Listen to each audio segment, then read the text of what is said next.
નમસ્કાર વિદ્યાર્થી મિત્રો, ધોરણ 12 અર્થશાસ્ત્ર પાઠ 1 અર્થશાસ્ત્રમાં આલેખ આપણે આગળના તાસમાં કમ્પ્યુટર ટેકનોલોજી વિશેનો અભ્યાસ કર્યો હતો. કમ્પ્યુટર ટેકનોલોજી કાં વાપરીએ છીએ, તેના ઉપયોગો કયા છે, તેના ભયસ્થાનો શું છે તે જોયું હતું. હવે આપણે ઇન્ટરનેટ ટેકનોલોજીનો ઉપયોગ કે અર્થશાસ્ત્રમાં ઇન્ટરનેટ ટેકનોલોજીનો ઉપયોગ ક્યાં થાય છે. ઇન્ટરનેટ આ શબ્દથી તો સૌ બધા જ પરિચિત છે કે ઇન્ટરનેટ શું છે. કમ્પ્યુટર ટેકનોલોજીનો ઉપયોગ કરવા માટે પણ શું જોઈએ છે? ઇન્ટરનેટ ટેકનોલોજીનો ઉપયોગ જોઈએ છે. ઇન્ટરનેટ એવી વસ્તુ છે કે જેના પરથી આપણે ઘણી બધી માહિતી મળી શકે છે. આપણને જે પણ માહિતી જોઈએ તે આપણે મેળવી શકીએ છીએ ઇન્ટરનેટ દ્વારા. હવે પાઠ્યપુસ્તક પેજ નંબર 10 કાઢો. પાઠ્યપુસ્તક 10માં તમને પેજ નંબર 10માં તમને આપ્યું છે ઇન્ટરનેટ ટેકનોલોજી. ઇન્ટરનેટ એ ડિજિટલ ટેકનોલોજીનું જ એક સ્વરૂપ છે. આપણે શું ઇન્ટરનેટનો ઉપયોગ અવારનવાર કરીએ છીએ. આપણે હવે અર્થશાસ્ત્રમાં તેનો ઉપયોગ કઈ રીતે થાય તે જોવાનું છે, બરાબર. હવે જોઈએ તો પહેલું છે ટ્યુટોરિયલ. ટ્યુટોરિયલ એટલે શું કે જ્ઞાન પરિવહનની એક પદ્ધતિ છે કે જ્ઞાન શીખવાની પ્રક્રિયા, બરાબર. એને શું કહેવાય? ટ્યુટોરિયલ. કે જે જ્ઞાનને પરિવહન કરે છે, કે જ્ઞાન આપણું વધારે છે. હવે ટ્યુટોરિયલ ઇન્ટરનેટ ટેકનોલોજીનો ઉપયોગમાં શું કીધું છે જોઈ શકો છો કે કેટલીક વેબસાઇટ પર આપણે આપણા વિષયના પાવર પોઈન્ટ પ્રેઝન્ટેશન, વાંચવાની સામગ્રી વગેરે ઓપન એક્સેસ લિંક પર જોવા મળે છે. તો આ મટીરિયલ આપણે વાંચીએ છીએ ત્યારે તેને ટ્યુટોરિયલ જેવું સિદ્ધ થાય છે. ઘણી બધા એવો ઇન્ટરનેટ ટેકનોલોજીનો ઉપયોગો છે કે આપણે જે આપણા વિષય હશે એ અંગેના પાવર પોઈન્ટ પ્રેઝન્ટેશન હશે, ઘણી બધી વાંચવાની સામગ્રી હશે. એક લિંક છે ઓપન એક્સેસ લિંક કે જે સંશોધનકર્તામાં આઉટપુટ એના પર મૂકવામાં આવે છે, બરાબર. એક આઉટપુટ છે કે જેના દ્વારા આપણને ઘણી બધી વિષયની માહિતી મેળવી શકીએ છીએ અને એ ટ્યુટોરિયલ તરીકે શું થાય છે? સિદ્ધ થાય છે. બીજો ઉપયોગ છે ત્વરિત શિક્ષણ કે જાણકારી. ત્વરિત શિક્ષણ અને ત્વરિત આપણને જે પણ શિક્ષણ મેળવવું હોય, જાણકારી મેળવવી હોય તો તરત જ ઇન્ટરનેટ દ્વારા મેળવી શકીએ છીએ. તો શું લખ્યું છે એમાં કે કેટલીક સંસ્થાઓના નિષ્ણાંતોના ભાષણોના વિડીયો વગેરે ઓપન એક્સેસ લિંક ઉપર મૂકે છે. ઘણી વખત આવી વેબસાઇટ દ્વારા આપણને વર્ગખંડ જેવું ભણવાનું, શીખવાનું કમ્પ્યુટર પર મળે છે. દાખલા તરીકે અર્થશાસ્ત્ર અને અન્ય વિષયના વિશ્વવિખ્યાત યુનિવર્સિટીના તજજ્ઞોના વ્યાખ્યાનો ઉપલબ્ધ હોય છે, બરાબર. કેટલીક સંસ્થાઓ છે, બરાબર, એના ઘણા બધા નિષ્ણાંતો હશે, એ લોકોના ભાષણો હશે. હવે આપણે ઇકોનોમિક્સ જોઈએ તો ઘણા બધા ઇકોનોમિક્સ છે, બરાબર.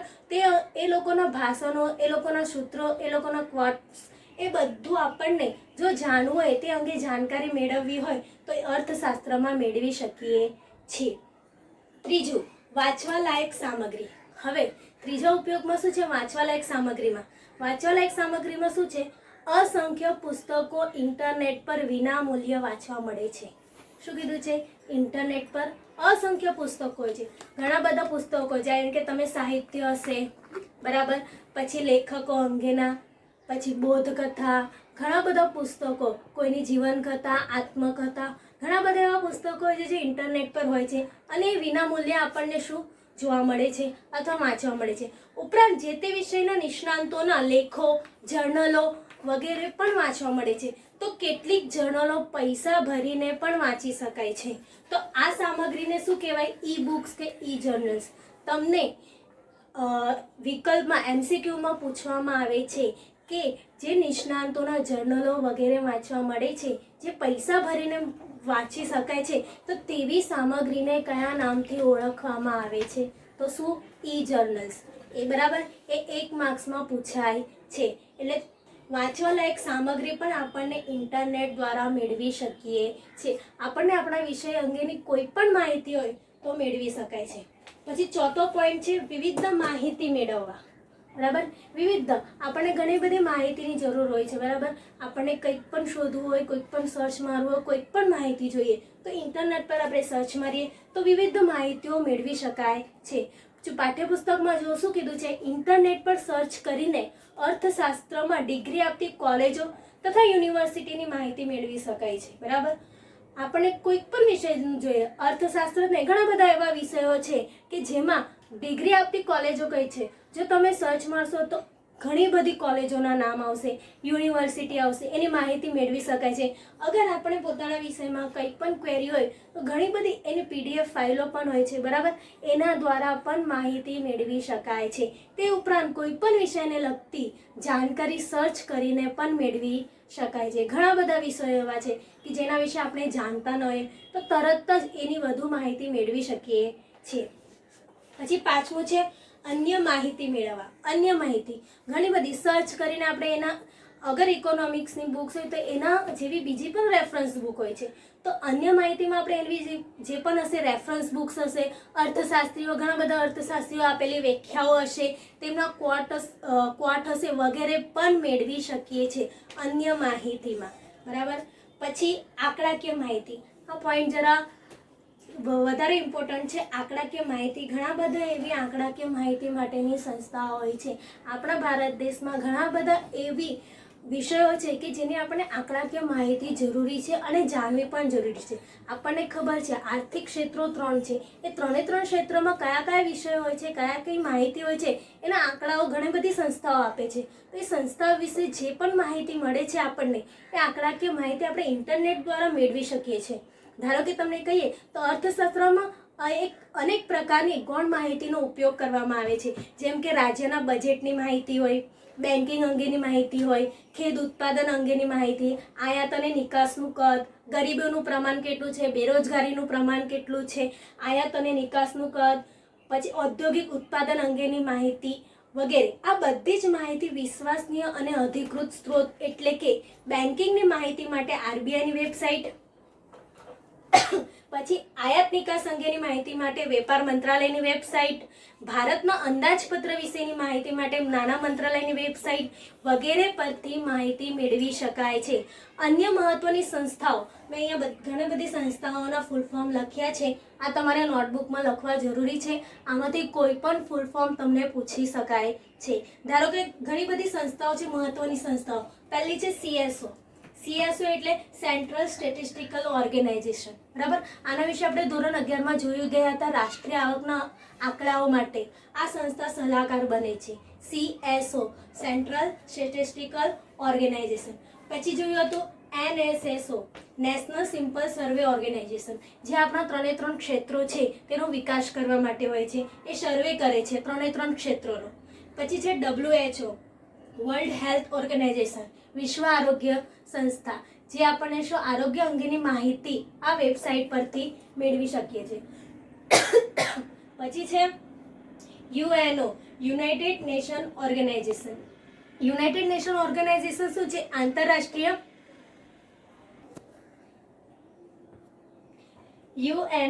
યુએનઓમાં યુનાઇટેડ નેશન ઓર્ગેનાઇઝેશન. યુએનઓ એવી આંતરરાષ્ટ્રીય સંસ્થા છે જે શાંતિ, બે દેશો વચ્ચે મૈત્રીપૂર્ણ રહે, શાંતિ રહે, બે દેશોનો વિકાસ થાય અને સંબંધો વિકસાવવા માટેની આ સંસ્થાની સ્થાપના કરવામાં આવી છે. પછી છે CMIE, જે તમને પૂછાય છે, centre for monitoring India economy, જે ભારત દેશની અર્થતંત્ર અંગેની દેખરેખ રાખે છે આ સંસ્થા. પછી છે ILO એટલે ઇન્ટરનેશનલ લેબર ઓર્ગેનાઇઝેશન, મજૂર સંગઠન, બરાબર. જે મજૂરોને પ્રોત્સાહન આપવાનું, વિકાસ કરવાનું, એને પ્રગતિ તરફ લઈ જવા માટે આ સંસ્થા સ્થાપવામાં આવી છે. પછી છે IMF એ ઇન્ટરનેશનલ મોનેટરી ફંડ, બરાબર. આ ઇન્ટરનેશનલ મોનેટરી ફંડ એટલે કે વૈશ્વિક નાણાકીય સહકારી માટે છે, બરાબર. હવે આ જેટલી પણ સંસ્થાઓ છે એ આંકડાકીય માહિતી આપે છે. આ સંસ્થાઓ પરથી આપણને ઘણી બધી આંકડાકીય માહિતી ઇન્ટરનેટ દ્વારા મેળવી શકે છે. ઇન્ટરનેટ પર ખાલી આ સંસ્થા વિશેનો સર્ચ મારો તો ઘણી બધી માહિતી આપણને અર્થશાસ્ત્રમાં લગતી મેળવી શકીએ છીએ. એકવાર જોઈએ ફરીથી. CSO સેન્ટ્રલ સ્ટેટિસ્ટિકલ ઓર્ગેનાઇઝેશન, જે રાષ્ટ્રીય આવક માટે છે. NSSO national sample survey organisation. WHO world health organisation, વિશ્વ આરોગ્ય સંસ્થા. UNO યુનાઇટેડ નેશન ઓર્ગેનાઇઝેશન, જે બે દેશો વચ્ચેની પ્રગતિ માટે, વિકસાવવા માટે. CMIE centre for monitoring India economy. ILO international labour organisation. IMF international monetary fund. આંકડાકીય માહિતી માટે આ સંસ્થાઓ જરૂરી છે. બરાબર, ઇન્ટરનેટ ટેકનોલોજીનો ઉપયોગ જોઈએ. હવે આપણે ઇન્ટરનેટ વાપરવા માટેના પણ કેટલાક ભયસ્થાનો છે, હવે આપણે જોઈશું. હવે આપણે ઇન્ટરનેટ વાપરવા માટેના ભયસ્થાનો પાઠ્યપુસ્તક પેજ નંબર 11 પર જુઓ. ઇન્ટરનેટ વાપરવા માટેના ભયસ્થાનો. ઇન્ટરનેટ ટેકનોલોજી આપણને જેટલી ઉપયોગી છે એટલા એના ભયસ્થાનો પણ છે. બરાબર, તમે જોઈ શકો છો અહીંયા મેં લખેલા છે કે જ્યારે ઇન્ટરનેટ જે પણ છે, કમ્પ્યુટરની જેમ ઇન્ટરનેટ પણ એક શું છે, યાંત્રિક સાધન જ છે. તે શિક્ષક કે આપણી વિચાર શક્તિ કે તર્ક શક્તિનું સ્થાન લઈ શકે નહીં. બરાબર, બીજો પોઈન્ટ લખી શકાય કે ઇન્ટરનેટ વાપરવામાં ઇન્ટરનેટ પર ઘણી બધી એવી માહિતી હોય છે જે ખોટી, અપ્રસ્તુત, ભ્રામક અને નકલ કરેલી માહિતી ઉપલબ્ધ હોય છે. બરાબર, તો એ માહિતી સાચી છે કે ખોટી, બરાબર, એ માહિતીઓથી વિદ્યાર્થીઓએ દૂર રહેવું જોઈએ. ત્રીજો પોઈન્ટ, સાચી કે ખોટી માહિતી અલગ પાડવાનો તર્ક રાખવો જોઈએ કે કઈ માહિતી સાચી છે ને કઈ માહિતી ખોટી છે. બરાબર, કારણ કે ઇન્ટરનેટ એ શું વિચાર શક્તિ કે તર્ક શક્તિનું આપણું સ્થાન લઈ શકતું નથી. એટલે આપણી બુદ્ધિથી જ આપણે જોવાનું છે કે કઈ માહિતી સાચી છે ને કઈ માહિતી ખોટી છે, તેનું ધ્યાન રાખવું જોઈએ.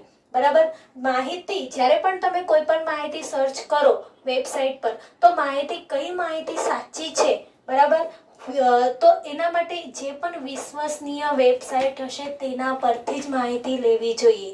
બરાબર, વિશ્વસનીય વેબસાઇટ પરથી તમે માહિતી લેશો તો તમને જે પણ માહિતી હશે એ શું સાચી મળશે. બરાબર, અગર જો એ વેબસાઇટ પરથી તમે માહિતી નહીં લેશો, અન્ય લેશો, તો કદાચ ગેરમાર્ગે દોરવાઈ જઈ શકાય છે. આ આપણને 2 માર્ક્સમાં પૂછાય છે કે ઇન્ટરનેટ વાપરવા માટેના ભયસ્થાનો કયા છે. તો આપણને એકવાર પાછું બોલી જઈએ, રિપીટ કરીએ. આપણી કે શિક્ષકની વિચાર શક્તિ કે તર્ક શક્તિનું સ્થાન લેતું નથી. એના પર ઘણી બધી ખોટી, ભ્રામક, અપ્રસ્તુત, નકલ કરેલી માહિતી પણ ઉપલબ્ધ હોય છે. તો કઈ માહિતી સાચી છે, કઈ માહિતી ખોટી છે, તો તેનો તર્ક રાખવો જોઈએ અને માહિતી વિશ્વસનીય વેબસાઇટ પરથી લેવી જોઈએ, જેથી આપણે ગેરમાર્ગે દોરવાઈ જવાય નહીં. હવે ટોપિક આપણો છે અર્થશાસ્ત્ર અભ્યાસમાં કોમ્પેક્ટ ડિશનો ઉપયોગ. બરાબર, હવે કોમ્પેક્ટ ડિશ શું છે, બરાબર, એ તમને 1 માર્ક્સમાં પૂછાય છે, જેને શોર્ટમાં સીડી. બરાબર, સીડી, કોમ્પેક્ટ ડિસ્ક શું છે, સીડી. એનો ઉપયોગ શું છે, તો પહેલા તો એની વ્યાખ્યા ટીક કરો, અંડરલાઈન કરો. પેજ નંબર 11 પર તમે જોઈ શકો છો કે કેટલીક સંસ્થાઓ, જે રીતે પ્રયોગશાળાઓ, સંશોધન કેન્દ્ર, સરકારી સંસ્થાઓ વગેરે જે સમગ્ર અર્થતંત્રની માહિતી મેળવીને આંકડાકીય વિગતોના અહેવાલ તૈયાર કરે છે, તો તેવી સંસ્થાઓ અધિકૃત આંકડાઓની સીડી બજારમાં વેચવા માટે મૂકે છે. તેને કોમ્પેક્ટ ડિસ્ક કહેવાય છે. શું કીધું છે કે ઘણી બધી પ્રયોગશાળાઓ છે, સંશોધન કરતા જે સંસ્થાઓ છે કે જે શું સમગ્ર અર્થતંત્રની, આપણા ભારતના સમગ્ર અર્થતંત્રની શું કરે છે, માહિતી મેળવે છે, આંકડાકીય માહિતી, અને આવી રીતે એક અહેવાલ તૈયાર કરે છે. અને એ અહેવાલ, બરાબર, સેવા કોમ્પેક્ટ ડિસ્ક તરીકે સોફ્ટવેર છે એમાં શું મૂકે છે અને બજારમાં વેચવા માટે મૂકે છે, જે તમે સીડી, તમને ખબર જ હશે. બરાબર, તો જેને શૈક્ષણિક સંસ્થાઓ અને સંશોધન સંસ્થાઓ શું કરે છે, ખરીદે છે. નિષ્ણાંતો હશે એ અહેવાલ તૈયાર કરે છે, કોમ્પેક્ટ ડિશ બનાવે છે, માહિતી સંગ્રહ કરે છે કોમ્પેક્ટ ડિશમાં અને બજારમાં વેચવા મૂકે છે. હવે એ ખરીદે કોણ છે, જે શૈક્ષણિક સંસ્થાઓ હશે, સંશોધન સંસ્થાઓ હશે, એ ખરીદે છે અને તેનો ઉપયોગ અભ્યાસ અને સંશોધન માટે કરે છે. બરાબર, તમને MCQમાં પણ પૂછાય છે ને 1 માર્ક્સમાં પણ પૂછાય છે. 1 માર્ક્સમાં વ્યાખ્યા પૂછાય છે સીડી એટલે શું, અને MCQમાં પ્રશ્ન તરીકે પૂછાય છે કે આર્થિક માહિતી અંગેની ડેટા સીડી કોણ તૈયાર કરે છે. બરાબર, તો સીડી કોણ તૈયાર કરે છે, ટીક કરજો. પ્રયોગશાળાઓ, સંશોધન કેન્દ્રો અને સરકારી સંસ્થાઓ આ કોમ્પેક્ટ ડિસ્કની સીડી તૈયાર કરે છે. અને ખરીદે કોણ છે, શૈક્ષણિક સંસ્થાઓ અને સંશોધન સંસ્થાઓ એ સીડી ખરીદે છે. શા માટે, તો અભ્યાસ માટે અને સંશોધન કરવા માટે. તમે પાઠ્યપુસ્તકમાં જુઓ કે ભારતમાં રાષ્ટ્રીય આવકની ગણતરીની સીડી, વસ્તી ગણતરીના આંકડાની સીડી, ઉદ્યોગોનો સર્વેની સીડી, NSSO નેશનલ સેમ્પલ સર્વે ઓર્ગેનાઇઝેશનની સીડી વગેરે ઉપલબ્ધ છે. અર્થતંત્રની ઘણી બધી માહિતી માટેની સીડી જે તે મંત્રાલયના આંકડાકીય વિભાગોમાંથી મળી શકે છે. ઠીક કરજો. આપણને કોઈ પણ પ્રકારની માહિતીની જો સીડી જોઈતી હોય અર્થતંત્રની ઘણી બધી એવી સીડીઓ છે. આપણને કઈ વેબસાઇટ પરથી મળે છે? જે તે મંત્રાલયના આંકડાકીય વિભાગોની વેબસાઇટ પરથી મળી શકે છે. વળી કેટલીક સંસ્થાઓ જેવી કે CMIE, તમને મેં કીધું હતું centre for monitoring Indian economy, જે અર્થતંત્રની દેખરેખ રાખે છે, વગેરે પણ આંકડાકીય માહિતીની સીડી વહેંચે છે તથા સમગ્ર અર્થતંત્રના આંકડાઓનો સોફ્ટવેર પણ બનાવે છે. આ સંસ્થા છે જે CMIE, બરાબર. જો કે તે ખૂબ જ ખર્ચાળ હોય છે, જે સંશોધન સંસ્થાઓ કે કંપનીઓ દ્વારા જ ખરીદવામાં આવે છે. હવે કોમ્પેક્ટ ડિસ્ક વાપરવાની મુશ્કેલી શું છે?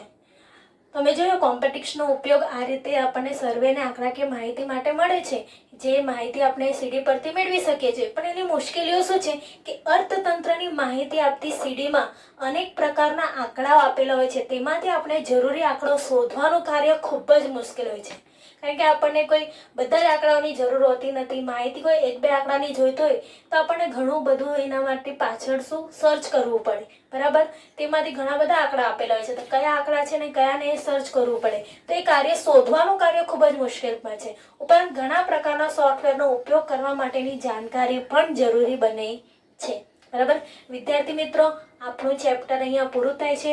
પાઠ 1 અર્થશાસ્ત્રમાં આલેખ. હવે તમને કોઈ પણ ક્વેરી હોય તો મને જણાવવાનું છે વોટ્સઅપ મેસેજમાં. પણ હવે તમારે સ્વાધ્યાયમાં શું લખવાનું છે તે આપણે દર વખતે લખીએ છીએ એ પ્રમાણે જ સ્વાધ્યાયમાં ક્વેશ્ચન 1, ક્વેશ્ચન 2 આ તો લખવાના જ છે.